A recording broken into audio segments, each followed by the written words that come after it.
And welcome back. In a health alert, this May marks American Stroke Month, a time dedicated to increasing awareness about stroke, its causes, and its impact on patients and families. Strokes can happen to anyone at any age. Today, we're sitting down with a well-known figure in our community who's sharing her victory after strokes left her unable to speak for months.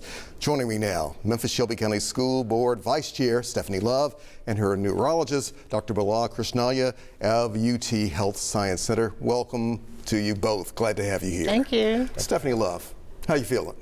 Fine. You seem to be. Yeah. You really are. Yeah.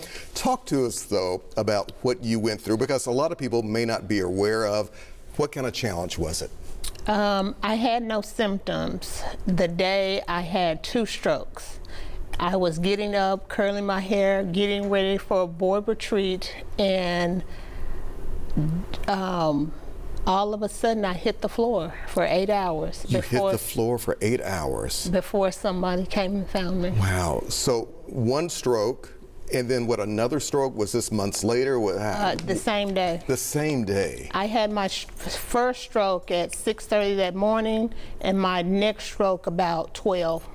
Wow. Doctor, let's bring you in. Yes. We were talking during the break. It seems like these days strokes are happening to almost anybody at any age, at any time. Why so? So because of the health factors and our lifestyle, and there's multiple things American Heart Association calls as a comprehensive artwork for lifestyle changes that we had to make.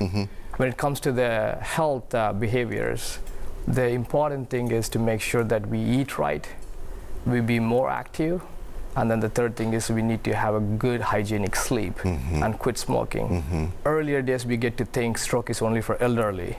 At that time we are more physically active. Now the life is more convenient, but our diet didn't change much. And that's the reason that we are seeing more and more people having strokes when they're younger.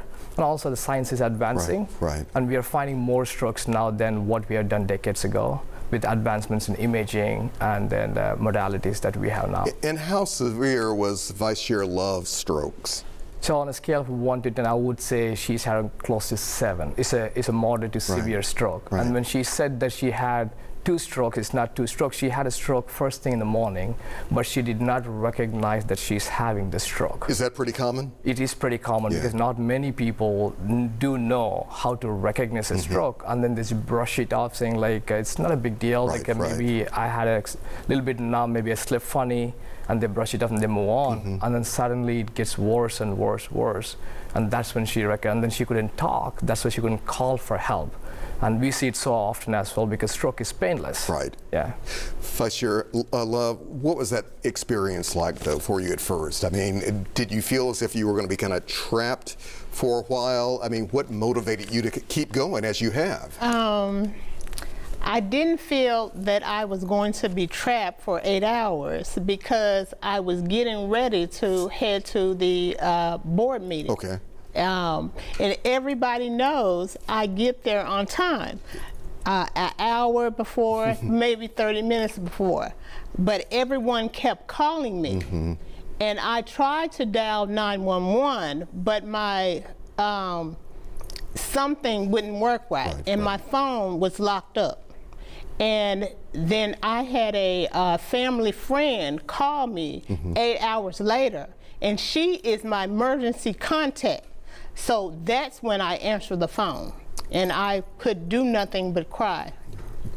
How is life today? What has changed for you? Have you changed your lifestyle, perhaps? What would you tell other people? I still go through physical therapy and speech therapy and occupational therapy 2 times a week. My arm is paralyzed, but I have a new sense on life. I have a new sense on life because I could have been dead and gone, but God spared me. So I am walking in my purpose now. You're walking in your purpose. Doctor, what do you want people to take away from this today? Yes, there's 2 things. One thing is what is most important, like 80% of strokes can be prevented. And how can we stop this from happening? It's just there are 4 health factors and 4 health behaviors. As I mentioned the 4 behaviors earlier, eating right, be more active, have a good sleep hygiene, at least 7 to 9 hours of sleep, and quit smoking. And the health factors that is affecting our Shelby County in this order is high blood pressure, diabetes, and cholesterol, followed by obesity. These are the 4 health factors that we need to focus on. We need to focus on every one of us. Every one of them. Yeah. Yes. And then also recognizing what's a stroke symptom look like. Right. We call it Be Fast. The acronym stands for, first for balance issues. They had difficulty walking. Okay. I is for losing vision or trouble vision. F is for droopy face.